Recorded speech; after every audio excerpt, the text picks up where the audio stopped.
Well, hello, everybody, and welcome. Welcome to Cyber Hygiene 101. I know the most exciting topic you're likely to hear about today.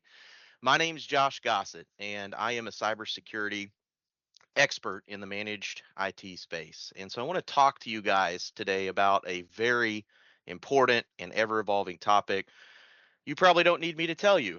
Um, Cybersecurity. Cybersecurity is driving everything right now in IT. It is changing the landscape of our businesses, how we use data, how we interact with one another, how we get to things at the office. And the goal of today's session, guys, is a couple of things.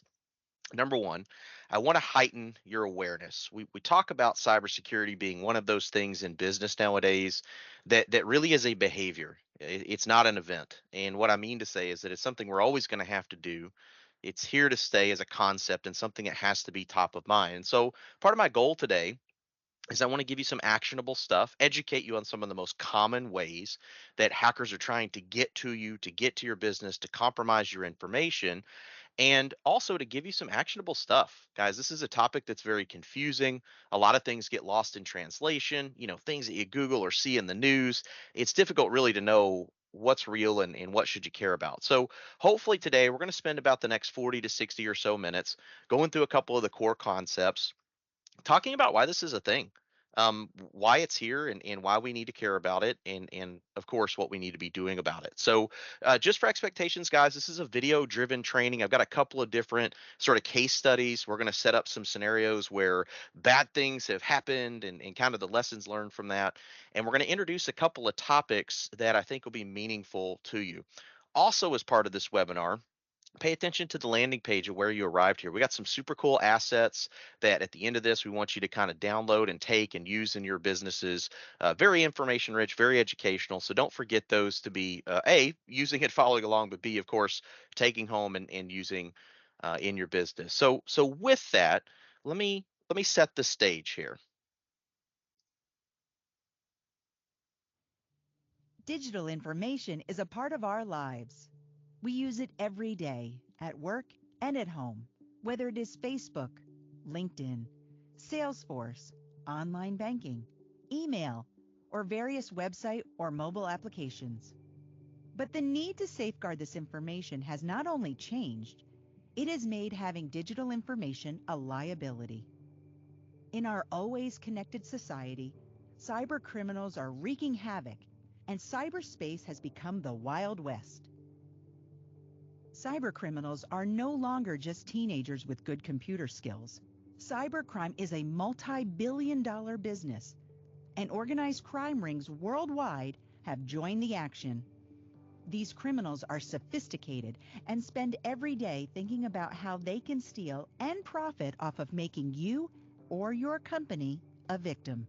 In an IBM study, they found that 95% of data breaches were caused by human error. That's right, us humans are the leading cause of data breaches.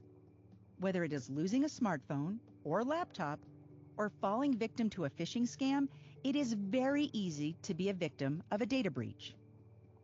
This training will raise awareness of the ways criminals are trying to steal your personal information, as well as your company's sensitive data. The more aware you are regarding data breaches, the better you can be at protecting against a data breach. Criminals try many different ways to steal or access personally identifiable information, or PII for short. PII is any information that can identify or locate a person. Examples include names, addresses, date of birth, social security numbers, bank account information, and credit card information, among others. Sensitive company data is confidential information that could be harmful to an organization if exposed. Examples include trade secrets, merger plans, financials, manufacturing processes, and even emails. PII, or sensitive company data, in the wrong hands can be damaging to a company. Not only can a data breach hurt employees or customers, but it can damage a company's reputation. PII and sensitive company data can be used for many criminal activities.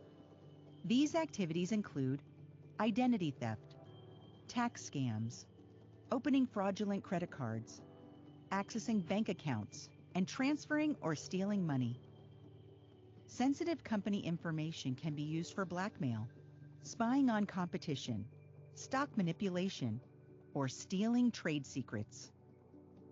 We use or access PII or sensitive company data all the time. This data could be in various systems, applications, or files that may be part of our jobs.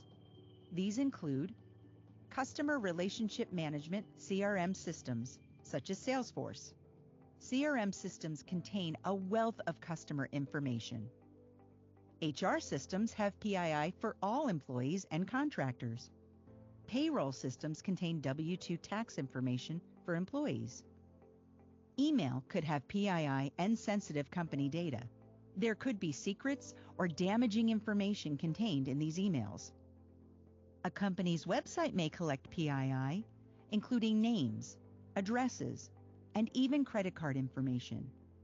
And don't forget about paper-based PII, such as printed reports. So now that you know cybercriminals are becoming very sophisticated, and you know that they are after your personal PII or your company's sensitive information, let's take a look at how they commit their crimes. In the next section, we will present a series of case studies that hopefully you will find interesting. Knowing how other individuals and companies fell victim to a cybercrime should help you avoid a similar fate. As you watch these case studies, we suspect you may say to yourself, I don't want this happening to me. So grab some popcorn or a cup of coffee and let's get started. All right, popcorn and coffee's on you guys. Obviously, we're not doing this live, otherwise I'd be handing it out, right? But let's think about what you just heard there. Um, hopefully, you've not been party to a scam like that. Hopefully, you're not somebody that's had to live through the absolute nightmare that is identity theft. Hopefully, you've never gone through the experience of having a credit card, debit card stolen. But if you have, you know how painful that can be. Maybe you're somebody who's had your social media account compromised or your email hijacked. If that's you, you know how just absolutely catastrophic that can be. And guys, I wanted to point a couple of things out about that video because I think there's some sort of a perception that hackers are this almost 1990s era creepy video movie type character, right? That wears sunglasses and is in a hoodie and lives in the basement, but they're an expert, right? They know how to just code all this stuff and they can hack the government and all this, inflated Hollywood stuff. And part of what I want you to take away from that video, guys, is that it's become a very ubiquitous thing. No more is it that persona. In fact, many hackers and hacking tools in particular these days are widely available on the internet for anybody to download. It does not take tremendous skill necessarily to breach your network. And frankly, with the advent of bots and AI type technology, in many cases it's even automated. So as the video said, it's kind of the wild west and it's very scary. I put this image on the screen and maybe by now you're wondering just what the heck you're looking at. And if you had to guess, what would you say this is? No, it's not a video game and it's not a scene from the 1983 movie War Games. No, what you're looking at, guys, is a threat map. Now this is just one of many that are available on the internet from this particular security vendor, Fortinet. What you're looking at, guys, is an image of right now, as I record this webinar to you, of bad people doing bad things across the internet. And you can see, of course, through the map there of the globe where those attacks are coming from and what they are. And if you pay close enough attention, you'll even say that the type of attacks. I put this up here, guys, because I want to illustrate a very important point right out of the gate. And that is as cybersecurity and managed IT professionals, we spend a lot of our time consulting with small businesses and folks just like yourself. And one of the common things that we see is this sort of false belief pattern that well, gee, what would a hacker want with me? I'm just a little old business doing my little old thing. I'm not some big conglomerate, some big entity, some big global brand. Why would a hacker try to get me? And that's a scary, scary reality because for the most part, that reality is you as a small business owner, like us, are actually the most vulnerable. As you can see right here as we sit, hacking is happening literally every moment of every day. So we're all vulnerable to a certain degree. The other thing that we spend an awful lot of time trying to help folks understand is that, I really wish that I could sit here and tell you that if you just went out into the world and you bought the very best hardware and software that money could buy and you implemented the best firewalls and the best antivirus and you just put that stuff in place, that you'd be hack proof. And furthermore, I wish that I could tell you that if you brought in and worked with the most capable, competent, managed IT provider, technical expert that money could buy. Heck, I'd love to tell you that that's our company. Probably it isn't, right? But even if you had the Jedi Grandmaster of all things IT working for you tirelessly 24 hours a day, I wish I could tell you that you'd be hack proof. And furthermore, I wish I could tell you that if you had the very best in terms of cyber insurance and a backup disaster recovery plan, that a hacker couldn't get you. And my friends, I'm here to tell you that I can't tell you those things because it would be very disingenuous if I did. The reality is, the reality is that's only part of the puzzle. Of course, it takes good hardware, good software, good processes, good management and maintenance on your equipment, good alignment with a managed IT partner, good cybersecurity practices. It takes people, it takes protocol, it takes process, it takes a lot of things to be secure. But as the video indicated, quite frankly, it's the busy people within your organization, oftentimes who are just trying to do their job, that represent the biggest risk. So, with that, I want to highlight a couple of things. We're going to take a look at one of our first case studies here about what can happen and what we can do about that in our business.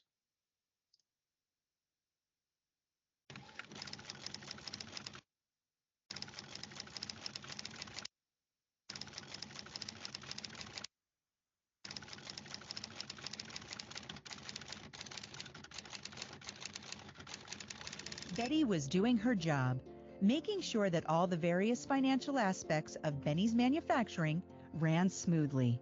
On Tuesday morning, Betty received an email from Benny's bank. The email looked legitimate and warned of suspicious activity. Dear Betty, we suspect an unauthorized transaction on your account. To ensure that your account is not compromised, please click the link below and confirm your identity. Betty had enough to do, and dealing with banking issues was not on her list.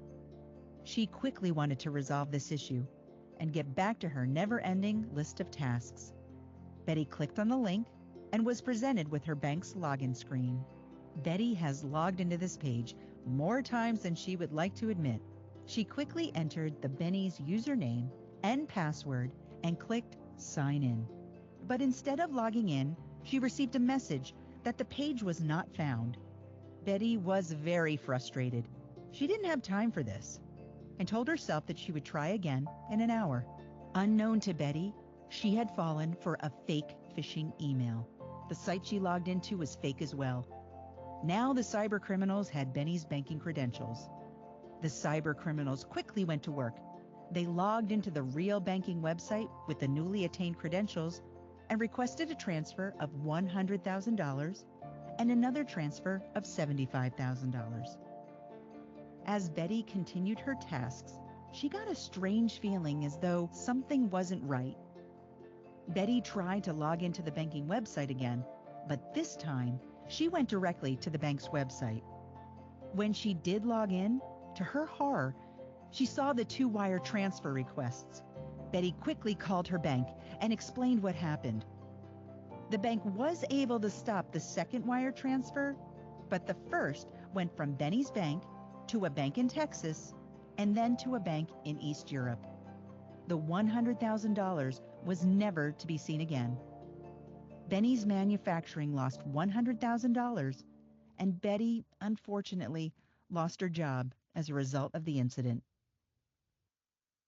Tough day at the office. These things happen, guys. We support companies all the time where this sort of attack is a reality. Obviously, that's a big deal. That's a ton of money. I don't know about you, but if I came up 100 grand short, it'd be a bad day. Um, Back to the first video, guys. Hacking at this point, identity theft, it's an industry. It's a multi-billion-dollar industry, and at every turn, there's something for that hacker to gain, both by compromising accounts, like what you see in this video, uh, typically, of course, via email, but also just in capturing records and selling that stuff on the dark web. So the payoff is big. That's the message, and hopefully you're resonating with that video. What did you see there? You saw a busy individual just trying to navigate their workday, not somebody with malicious intent. Just caught up in the routine of the day. And it's very easy via social engineering for hackers to take advantage of that and catch you off guard and to take advantage of the fact that you have things to do with your day and you're not always paying attention. In fact, in cybersecurity training, we talk about a healthy amount of paranoia should be the goal, right? Just getting this sort of cyber hygiene stuff top of mind. But let's talk about how we can combat this particular type of threat. Phishing is a way of attempting to acquire sensitive information such as usernames, passwords, and credit card numbers, or try to trick you into downloading a virus or malware by masquerading as a trustworthy entity, usually in an email. This is similar to actual phishing, where the fisherman puts a bait on the hook and pretends to be genuine food for the fish. Examples of phishing scams can be fake emails that appear to be real emails from Facebook, LinkedIn, PayPal, Amazon, banks such as Bank of America or Wells Fargo, and even your friends, colleagues, or IT administrators. Basically, they can appear to be from anyone you trust. Phishing often directs users to enter details on a fake website whose look and feel are almost identical to the legitimate one. This is what we saw in the example with Betty and the fake bank website. How do you spot a phishing scam? You can spot a phishing email taking these 3 steps. Step 1. Look at the email message. Carefully look at the sender's email address. Look for typos or mismatched email domain names. Look for the use of generic greetings such as cardholder or dear customer. Cyber criminals use generic greetings because they may not know your name. They might send out thousands or even millions of fake emails hoping that someone falls for their scam. Look for spelling and grammar mistakes. Any misspellings or poor grammar might be a signal of a phishing email. Look for messages with threatening language or one that requires immediate action. Criminals will often use threatening language to scare a reader into disclosing some of their information or clicking on a harmful link. These threats may be, your account has been compromised, or your account will be terminated if you do not act now. Step 2. Approach embedded links with caution. Be very wary of embedded links, as just a simple click could download a virus on your computer. In addition, links can lead you to fake websites where you could be lured into providing account or sensitive information. When in doubt, move your mouse and hover over a link to see where the address leads. If it is not the domain of the company that sent the email, don't click on it. Step 3. Be cautious with email file attachments. Phishing emails may try to trick you into downloading or opening malicious attachments. These attachments might be Microsoft Word or Excel files. They may also be PDF or compressed files, such as zip files. Be extra cautious if you receive any security warnings from your email program or applications. Spear phishing.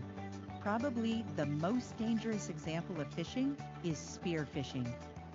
As we saw in Betty's case, spear phishing is an email targeted directly at you. It might have personalized information such as your name, address, and even your phone number. It could be sent from a friend, family member, or even from a colleague. The email may have information that only a few people might know. That is what makes spear phishing so dangerous. It is very hard to spot a spear phishing email. Spear phishing emails might be asking for user accounts, passwords, or financial accounts. If you are the least bit suspicious, then don't provide the information and don't click on links or download file attachments. Pick up the phone and call the person, or send a new email to the person to confirm that they sent the email to you. Don't click on a link, but instead type the company's web address into your browser. A little bit of paranoia can go a long way to preventing a successful spear phishing scam. And remember, if you think you've been a victim of a phishing scam, contact your supervisor and your IT department immediately. True stuff there, my friends. We live in such a public world, so to speak. The internet, as they say, lives forever. And it's shocking and surprising what one can find about someone else on the internet. For those of you that are in the sales part of your business, chances are you have to research prospects, individuals, or companies. Maybe you have to look them up on LinkedIn. The reality is, it's actually not all that difficult these days to get very meaningful information about us individuals, where we work, what our job titles are, what we do for a living. And for those of you that are social media addicts, where you've been to eat recently, where you vacationed, what you're doing, and how you felt about it, right? Um, but I jest when I shouldn't. It's scary. It's scary how accessible our information is, and I get it. We all take that calculated risk every day. We want to be interconnected with everybody, and we want to share on that level. But like the video indicated, it's easily exploited.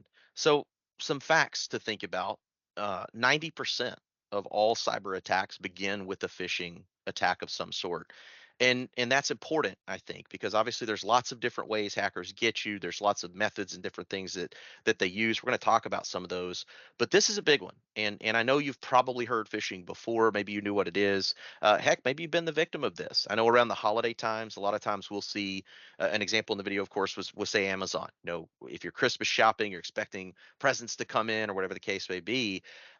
Good time for hackers to send you a fake email that says something like, "Hey, your shipment was held up. Click here to verify your credentials." We see scams during like tax time. The IRS is out to get you, and you better click here now and give us your details. Seasonal stuff for seasonal businesses in the summer. I mean, the list goes on and on. And these hackers, as the video indicated, they're intelligent. They know when to strike. They know how to make this stuff look very convincing. So again, 90% of all cyber attacks that happen begin with a phishing attack. An updated stat for you: this changes all the time, all the time. Seems like it doubles and doubles and doubles again.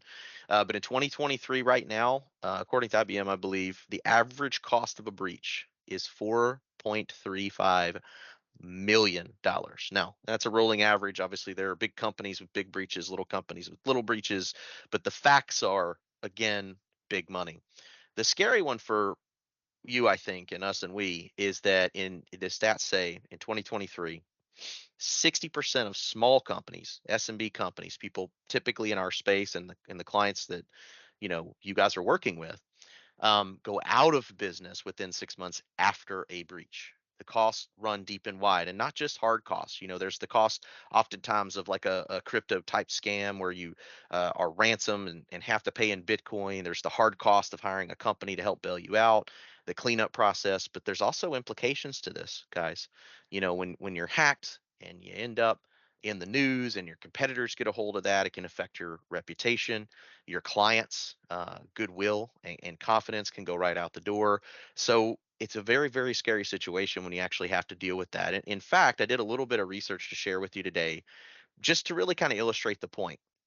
I did some kind of googling about in 2023 what were some of the big news and noteworthy hacks, and I'm just going to go through a couple of these very quickly. If you've paid attention in social media or on the news lately, you've probably heard of many of these. The MGM Grand Hotel, that was a big one, kind of recently, $100 million hit to their bottom line in just one quarter. Lots of records stolen. You see there PII, people who had come into that hotel, social security information was stolen, passport data was stolen. You probably also heard about the 23andMe. Frankly, it's cybersecurity. Who didn't see that coming? But we readily were giving our information. We wanted to follow the genealogy, et cetera. 20 million private records breach. So if you leverage that service, chances are you got a notice about that and the concerns thereof. University of Minnesota, 7 million records. Those in most cases, many cases, included social security numbers. The Teachers Insurance and Annuity Association of America, 2.6 million records. These were pension records, so private information about earnings and pension benefits. Oregon, Louisiana Department of Motor Vehicles, 6 million driver's license records were stolen. Genworth Financial, 2.5 million records, including physical addresses and policy numbers within presumably the deck pages of those policies. Go to Anywhere, which is a remote access type company, software company, they had breaches. In this case, I thought it was interesting because not only were they breached, but 130 other organizations attached to them as a function of using their service were affected as well. AT&T, raise your hand if you're on AT&T or Verizon or some, mobile service. We all are. I get it. Live and die by the smartphone. AT&T, 9 million customers, which included account data and phone numbers hacked. Twitter, I'm sure you heard about that one, 220 million user email addresses. And then last but not least, I just kind of did a dump here. The bucket of healthcare. Healthcare is a big one. Thanks to HIPAA and the sensitivity of our medical records, they're amongst the most valuable records for hackers to get and transact on the dark web. Rather than putting the litany of the list there, what I did is I went to hhs.gov and HIPAA. All this is all public domain information, of course, you can go and access, and they actually kind of keep a rolling sort of wall of shame for breaches that happen. And I just did a quick poll with the recording of this webinar. 866 companies in quite literally every state, and quite literally ran the gamut of range of size of practices, ranging from hundreds of records to literally millions of records. So, what's the point, guys? The point here is that this happens. Okay, it happens across every industry. If you really look at that list, I was somewhat intentional about picking different industries. This is not unique, let's say, to medical or professional services or universities. It's across the board. I mean, basically, if we're engaging with technology that talks to the internet, if we're exchanging information, we can fall prey to this. And these are real numbers. This is just what happened this year. One thing's for sure, this is getting worse, not better. And probably if we did this again in a year, all of these numbers would be on the up. So something to think about for you data buffs. But let's move on to another topic that's also very important.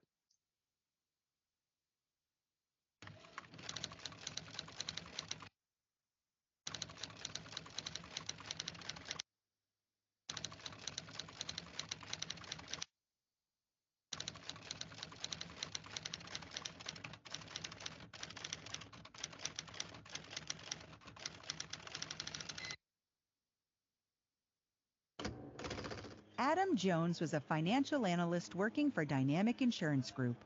Adam was responsible for various financial functions, including bookkeeping, department budgets, and the processing of wire transfers to various vendors that Dynamic worked with. One day, while working at his home office, Adam received an email from Dynamic CEO Trent Smith. In his email, Trent requested Adam's assistance with processing a wire transfer of $75,000 to one of the vendors they typically make payments to. In this case, however, the request was a bit different. Part of Trent's request included updating the typical routing number to something new. The routing number indicates where the payment will go, making this request seem a bit unusual. Trent stated he was in a meeting and could not be disturbed, but needed the transfer completed immediately to secure better contract terms with the vendor. Adam felt a bit hesitant at first, but continued with the updates to keep his boss happy. Adam pushed send and processed the transfer and went on with his work. The next day, while in the office, Adam finds Trent in the break room. They begin chatting, and Adam brings up the wire transfer from the day before. Trent has no idea what Adam is talking about and states he did not authorize any transfer to a new account. The two later discover that Trent's email account had been compromised. Cyber criminals used the compromised email account to identify Adam as their target and tricked him into processing the wire transfer to their fake account. Due to his blunder, both Adam and Trent were terminated, and Dynamic was unable to recover their $75,000. Yikes. More scary stuff, guys, and frankly, more of the same. We talked about phishing and spear phishing and how that can be targeted. Obviously, in this case, the hacker's able to identify job titles and they can identify who might have some decision making power within a business. Again, this is all information that if I'm good on social media, I may even know this just from looking at, say, a LinkedIn or a Zoom Info profile. I can also tell you, again, yeah, these are all set up to protect the innocent, right? The names have been changed and all that. But these are real scenarios. Okay, these are of course case studies meant to illustrate the point and the scam that can take place. But these type of things absolutely happen. All right, so maybe this has happened to you, or maybe you've heard of somebody. But let's think about how this scam, what we can do to protect ourselves. Adam had fallen for a business email compromise scam, or BEC scam. Trent's email account was compromised and used to carry out the cybercriminal's theft. BEC scams are becoming much more common and can take many different forms across all types of businesses. In BEC scams, cybercriminals can typically get a bigger bang for their buck compared to typical phishing scams, increasing their popularity among hackers. BEC scams are typically split into two main categories: credential grabbing and email only. Credential grabbing involves using keyloggers and phishing scams to steal the credentials used to access an individual's email account. Email only BEC scams are a lot easier to pull off. All the cybercriminal needs to do is design a fake email to make it look like it's coming from a top executive or other trustworthy source. The root of a BEC scam boils down to the concept of social engineering. Social engineering is the art of manipulating people into giving up confidential information or carrying out deceitful requests. Cybercriminals recognize that the concept of trust is human nature, making it easier for them to trick individuals into falling for their scams. How do you spot a BEC scam? BEC scams can be difficult to spot, but there are some ways you can prevent this scenario from happening to you. Know how to spot a suspicious email, regardless of who the sender is or appears to be. Always think twice before completing any major action requested in an email. Consider who is sending the email, what are they looking for, and why they may be asking you. If something doesn't seem right, trust your gut and avoid completing the request. Trust but verify. We know that trust can be part of our core principles, but in these cases, it is highly recommended that employees verify with the sender before completing the request. While it is important to verify the validity of the request, you should never respond back to the email directly. Instead, try either making a phone call or walking to the sender's office to confirm their email was legitimate. Excellent advice, quite frankly. I think it's fair to say that for most of us, an email asking for account number changes or large sums of money probably isn't a daily thing. So, back to that comment about a healthy amount of paranoia, I get it. We get a million freaking emails a day. And I know we do a lot through communicating with teams or even maybe in text messages. So it's really easy to take for granted those simple one off type requests. But BEC scams, as the video indicated, they're highly profitable and they're very convincing. The concept of social engineering is really scary. And if you guys have ever seen one of these, you know how convincing the messaging can look, right? It'll have the logo of the company, may even have the website, or heck, it could even be, a clone, including a signature. I mean, very, very, very convincing stuff. And so, as you think through that, just as a practical matter in business, is this something that this person would request of me? And here's the thing, guys, as passe as email kind of is these days. And I know we're in the era of social media and cloud technology. We have all these different various forms of communication. Heck, it probably won't be too long before we have holograms and telepathy. But email is, believe it or not, hands down, still the most common avenue of successful hacking attempts. And as you heard in the video, in most cases, that is some sort of malware. I've given some examples there on the screen. Ransomware is probably the one that you've likely heard of. I believe the statistics right now are something like 20%, plus or minus one fifth, of all cyber attacks actually are ransomware. And ransomware is a very scary thing. I'll give you a metaphor to understand kind of how this works.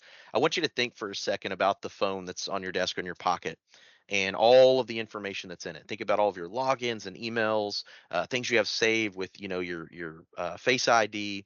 Think about the pictures you've taken and the text messages that are there. Think about all the truly sensitive stuff that you probably don't necessarily want shared in the public eye. So I want you to imagine for a second that a stranger walked up and they snatched that phone right off the desk. They took it out of your hand and they ran away with it and they locked it away in the safe. And they told you, they said, listen here, now I've got your phone. Is there anything on that phone you don't want me to see? Any emails you don't want me to read or internet search history you don't want me to share? If we really think about it, guys, we've got our private life as well as our business life on that phone. Now imagine that as you thought about what would happen if every piece of information on that phone were just shared to the public, what would be the outcome? For most of us, at a barest minimum, it'd be an exposure of personal and private business information, and at a maximum, could be very embarrassing, right?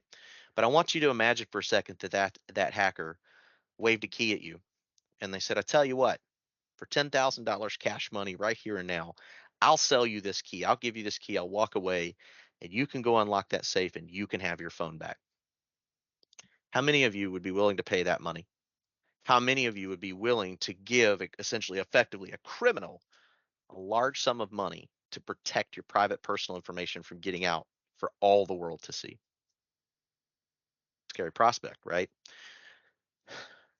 This, guys, is kind of how ransomware works. Basically, in a successful ransomware attack, a hacker compromises all the files on your system. They go through a process of encrypting it. They steal back the key. Think of it as like a key and a lock, two pieces to an equation to be able to read your data. And then what they do is they extort you, typically for some digital currency, some cryptocurrency, Bitcoin or otherwise.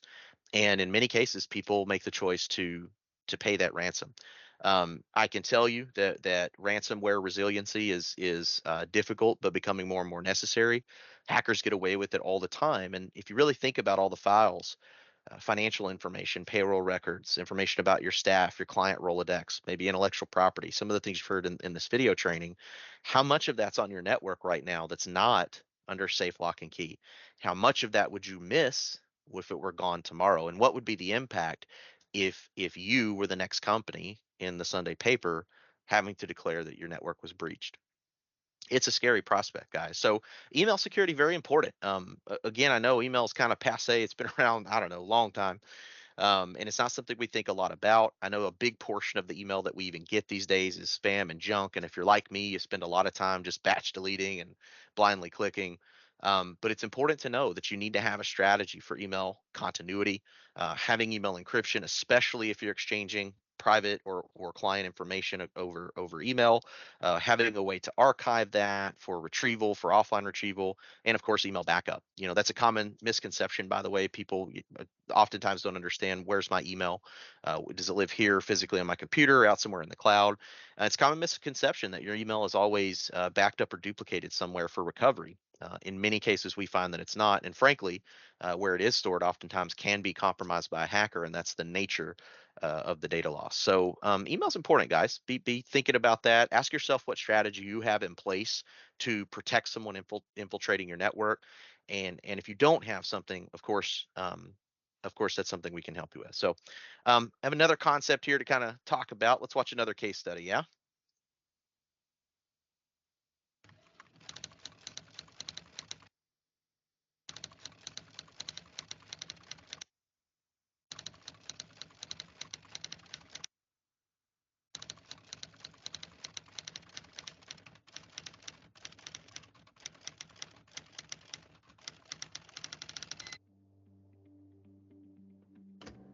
Sally was an aggressive salesperson for Lizard Insurance.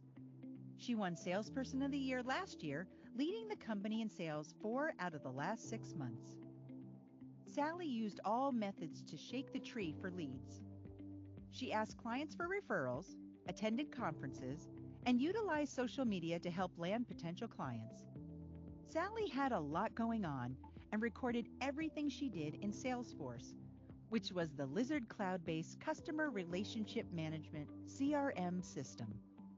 Unfortunately for Sally, her LinkedIn account was compromised when LinkedIn experienced a data breach of 167 million accounts.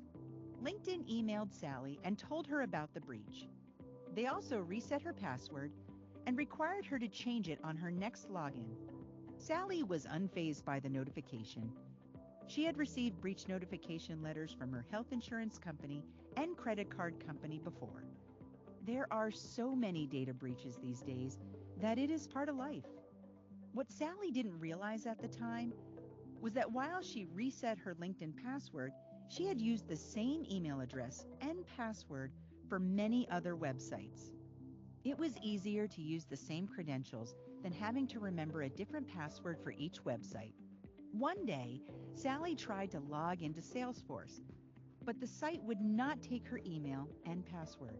She called Lizard's IT company, and they told her that someone had logged into her account and changed the password. Upon further investigation, the IT company determined that the same people who logged into Sally's account had exported all the details of her accounts and clients out of Salesforce. Lizard was now looking at a data breach of over 5,000 individuals. Sally went from Salesperson of the Year to causing the largest breach Lizard has ever faced. Yikes. Now think about what you heard there, guys. It wasn't even Sally who necessarily got compromised. And I know that LinkedIn hack's got some age on it, but it's an important one. And chances are you were using LinkedIn if you've been a working professional for any length of time when that happened, or weren't far removed from it. But think about what you heard there. It was actually somebody else, LinkedIn, that got compromised that affected Sally. Now, I know nobody on this webinar would ever use the same password or a similar password across all sites. I know all of you, for all the thousands of websites, have unique passwords and they're all very different and they're not added a capital letter or just a special character, right?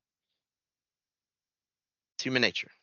We have a lot of things to keep up with. It's very difficult to remember what was my login for this, or my bank site, or my social media account. It's a lot to keep up with. And let's just call it what it is. Passwords are not fun.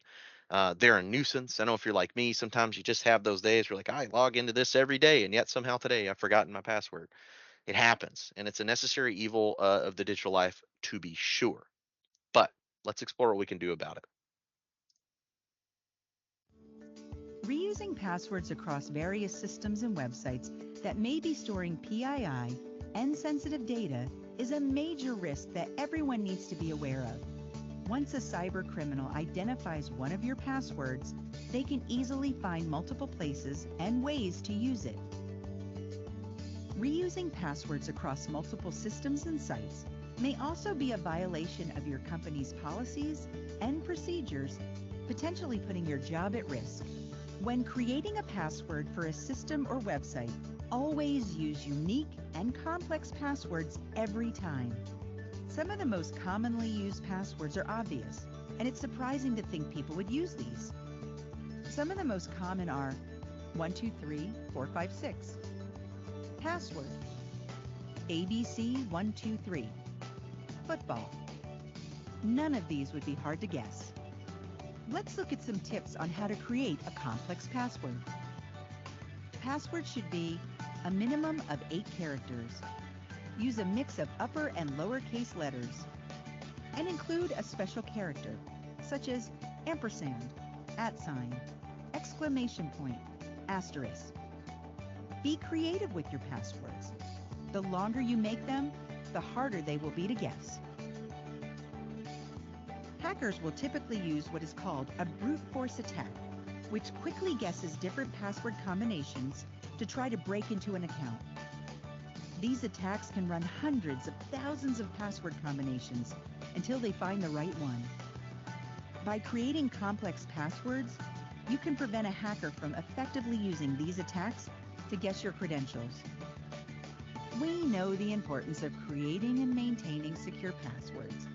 But how are you supposed to remember all these passwords for so many sites? The answer is a password manager. Password managers store your login information for all the websites and applications you use. All your passwords are stored in a secure database, and the only thing you need to remember is your master password. But make sure you are using a really strong and complex password for your master password. Another method that you could use to protect PII and sensitive data is to use two-factor authentication. Two-factor authentication, or 2FA, is a security measure designed to add an extra layer of protection when accessing critical applications. Just entering your username and password would be considered a single-factor authentication. But a second form of authentication can be a great security measure to keep criminals at bay. The most common form of 2FA is done with an additional code sent through text message or accessed via an application on your smartphone. Without the additional code, the cybercriminal cannot access your account, even if they have your password. This additional verification should be utilized for accessing all critical systems. If you remember back to our first case study, Betty the bookkeeper gave out her user ID and password when she fell for a phishing scam. If Betty would have enabled two-factor authentication on Benny's banking login, the criminals would not have been able to access the bank account and transfer the money. Poor Betty, she got old. Must have really been stressful. Guys, I get it. Password's not an exciting concept, and quite frankly, you've probably heard this one before. It's also one of those things that also continues to evolve, right? What worked a couple of years ago in terms of password string security doesn't work anymore. In fact, I'll take it a step further. While the video gives you great advice, something that we are recommending to clients these days is also using like sentence casing. What we're finding is that using like keywords or phrases versus quotes, things out of a favorite movie, and using a phrasing. For example, you might have a favorite movie that you can quote, you know it by heart. Use that. It's something easy to remember, and that'll keep you from having to go to the well and things like your kid's birthday, your favorite sports team, 1, 2, 3, that kind of stuff. Using underscore as a space. A lot of the obviously passwords won't let you use spaces, but it's a great way to just really make a very complex password by a phrase, again, or a quote, or some such like that. It's also easier on the memory. Now, I am a big fan of password managers. I've found that at this day and age, we just have so many freaking websites, right? Things that we log to into all the time, lots of apps on our phone, and having a password manager and kind of having a skeleton key with a vault, if you will, tends to be the most secure way to do it. You get the benefit of encryption, and there's some technology that goes into that, so it's not just simple plain text and whatnot. But excellent vehicle to help you with that. I want to focus though on MFA. Now, you saw in the video 2FA, that's two-factor authentication. I use the acronym MFA for multi-factor authentication. A little more generic, same concept. But some facts for you. MFA, utilizing it properly and having that second step for login will prevent, believe it or not, 100% of automated bot attacks. We're seeing an uptick in this as time goes on, with automation that's just out there crawling the web and trying to get to you. The nice thing about MFA 2FA is that because that bot is automatic and there's no additional steps taken, assuming of course you utilize the MFA as intended, it'll actually prevent 100% of those types of attacks. Likewise, it will prevent 96% of bulk phishing attempts. We said before that phishing was the most common type of scam. Email, of course, then being the most common vector, and within that, ransomware as a type of malware. So think about that for a second. Um, very easily, very quickly, if you're leveraging multi-factor authentication, you're protecting yourself up to 90%, 96% of those attacks. And MFA, 2FA also prevents 76% of targeted attacks. So thinking about those spear phishing scams, BC scams specifically targeted at you, um, less of a broader scope, more of a narrow scope, 76%. So it goes without saying, again, what I said earlier, there's no such thing as hack proof. I would love to be able to tell you that's a thing. When we talk about cybersecurity, we talk in terms of risk mitigation, not risk elimination. We'll never get you to zero really across the board, but we'll get you near zero with implementing some of this stuff. I'm just here to tell you MFA, 2FA, one of the most important things you can do. For example, here I put a couple of services on the board. These are some free options for two-factor authentication programs. You're probably familiar with one or maybe some of these. Some of the programs as well, like Duo as an example, will also do password management. These are great power tools, folks. If you're not using this within your business, I really encourage you to do so. You've probably utilized this technology. Chances are your bank has put it in quite some time ago, so you've gotten used to using it. But I'm here to tell you, you can leverage it with other applications, other logins, both on your phone through your smart device or on a web login. So I encourage you to Google these, look into that. Of course, we can help you implement those. Um, the next section, the last piece here, we're rounding to close. I have something that's really interesting, I think. Some of this information we've been talking about lots of years, and it just sort of changes shape and changes form. And as it evolves, we have to evolve with it. But I want to introduce you to kind of a newer concept. A recent report has unveiled a significant and concerning trend in cybersecurity. The report, compiled by Next Threat Labs, reveals a staggering 1,265% surge in malicious phishing emails since Q4 2022. This annual report spans a 12-month analysis of threats across various channels, including email, mobile, and browsers, from Q4 2022 to Q3 2023. It also underscores a notable 967% increase in credential phishing attacks. There are some key drivers for this. One of the key drivers behind this alarming increase in phishing threats, according to Patrick Haar, the CEO of Next, is the growing role of generative AI. He explains that threat actors have been harnessing tools like ChatGPT to craft sophisticated and highly targeted business email compromise, BEC, and other phishing messages. The sharp uptick in these threats, coinciding with the launch of ChatGPT, is not merely a coincidence, but rather a testament to the impact of generative AI on cyber threats. Har clarifies that the intention is not to exaggerate the dangers of generative AI, but to help both customers and the broader cybersecurity community grasp the true risks and respond effectively. The report's findings also include an average of 31,000 daily phishing attacks. A significant portion of that, 68%, is identified as text-based BC attacks. A survey involving over 300 cybersecurity professionals indicated that 46% of respondents had encountered BEC attacks. Alarming stats. Furthermore, 77% of these cybersecurity professionals have been the targets of phishing attempts, with 28% of those attacks were delivered via text messages, categorized as SMS phishing, smishing. This highlights the evolving threat landscape, focusing increasingly on mobile-based and multi-stage attacks. The report underlines the urgency for organizations to adopt comprehensive protective measures. This includes increasingly relying on AI-driven solutions to counter the proliferation of AI-fueled cyber threats. The landscape is rapidly shifting with the introduction of AI, but it can also be used to defend against sophisticated attacks. Effective training continues to provide protection against AI-generated threats. This report reminds us, again, of the need for heightened cybersecurity measures. Vigilance training and proactive security measures are more critical than ever to defend against the growing sophistication of phishing attacks.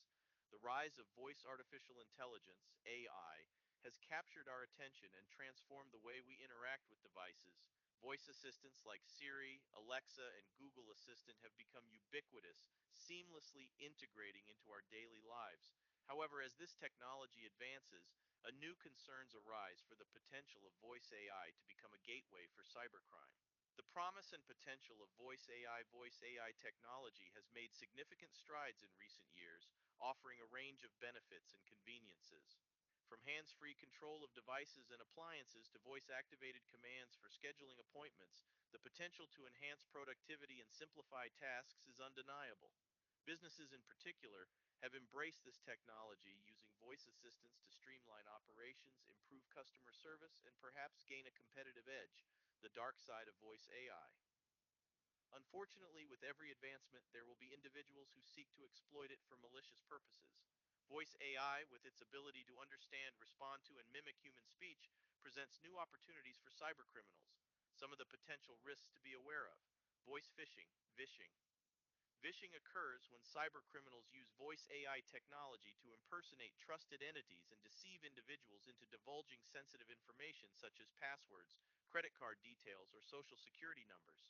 The convincingly human-like voices generated by AI can make these attacks even more effective. Voice spoofing. Voice spoofing involves manipulating voice AI to imitate someone else's voice accurately. Cybercriminals can use this technique to create fraudulent voice commands or fake voice messages to gain unauthorized access to systems or trick employees into performing unauthorized actions. Voice-activated device exploitation. Voice AI technology relies on internet connectivity and data transfer, making voice-activated devices potential targets for cyber attacks. Hackers may attempt to exploit vulnerabilities in these devices to gain control over them or eavesdrop on sensitive conversations. Voice assistant eavesdropping. Voice assistants are always listening to surrounding sounds to detect their wake words. Although voice assistants are designed to respect privacy, there have been instances of unintentional recordings and potential privacy breaches. These recordings can be misused by cybercriminals for blackmail, identity theft, or other malicious purposes. Enhancing security in the voice AI era steps. that can be taken to help to mitigate some of the risks associated with voice AI education and training. Provide awareness and training programs for employees to familiarize them with voice AI risks and best practices. Teach them to be cautious while sharing sensitive information over the phone. This means even if it seems to be coming from a trusted source. Secure voice assistant configuration. Configure voice assistants securely by setting up strong passwords, enabling two-factor authentication, and disabling unnecessary features. Regularly update voice assistant firmware and applications to patch any security vulnerabilities. Network and device security. Strengthen the overall security posture of your business by implementing robust network security measures. This includes firewalls, intrusion detection systems, and secure Wi-Fi networks. Make sure that all devices connected to the network, including voice-activated devices, are properly secured and regularly updated. Voice privacy controls. Review and configure privacy settings related to voice AI devices and applications. Limit unnecessary data sharing and regularly audit permissions granted to voice platforms. As voice AI continues to evolve, it brings immense potential for enhancing business operations and customer experiences. However, the same technology also presents new avenues for cybercrime. It is crucial to educate your employees and clients about the risks associated with voice AI, but also to empower them to adopt robust security measures. Staying vigilant, raising awareness, and implementing proactive security practices can ensure that businesses can harness the benefits without falling victim to cyber threats. What just happened there, my friends? You probably noticed for the last 6.5 minutes or so that I wasn't talking. And unlike the first part of this presentation, where clearly those videos were recorded as part of training by someone not me, um, the last 9 or so slides sounded like me. Um, Here's the thing, it wasn't me. That wasn't a pre recording. That was AI. For that section of the presentation, and part of what we hope to share today is that AI is on the rise. So for that last bit of the presentation, guys, I actually leveraged AI to create literally all of it. The content that you heard, I worked with ChatGPT to ask some questions and let it know, hey, we had a presentation and here's what we were talking about. Give me some goodies. Now, in this particular case, I was able to leverage some content from one of our security vendors, Breach Secure Now. They do a lot of great work in our space. But the content that AI generated, I then took to a program called Wondercraft.ai. Functionally, what it does is it helps create podcasts by using AI. It cloned my voice through just basically a rhetoric where I read a script. It then took the content I created using the AI tools, and it produced the audio that you just heard. I then took that content and I took to a program called Beautiful.ai. And the point of that program is to create a slide deck based on the content that you give it. Those last slides that you saw there was completely created all by robots. Scared yet? I am. Guys, here's the thing. All that content didn't require me, a cybersecurity expert. It required AI. And unless you disagree, I think the content was pretty good. It was on point. It's very relevant. There were stats and facts. The imagery was good. It flowed. In fact, it fit right into our training here. AI is scary, guys, and it's here to stay. And as the video indicated, much like technology itself, there's sort of the good guys and there's the bad guys. And I'm just going to tell you at this point, and back to this map, every minute of every day, people are trying to compromise their businesses. They're trying to steal our information. They're trying to take our identities. They're trying to hurt our business, our reputation, our clients. And I can't urge this enough. If you're still sitting there 55 or so minutes removed thinking, hey, it's not going to happen to me, I'm here to tell you that's definitely not the case. It's no longer a matter of if that you will be targeted by a hacker. It's a matter of when, and it's a matter of what you will do about it. Um, Perhaps you're thinking that again, what does a hacker want with little old me? I'm just a little old business and little old nowhere doing my little old thing. Sure, you might be too small to end up in the news, but you're not too small to be hacked.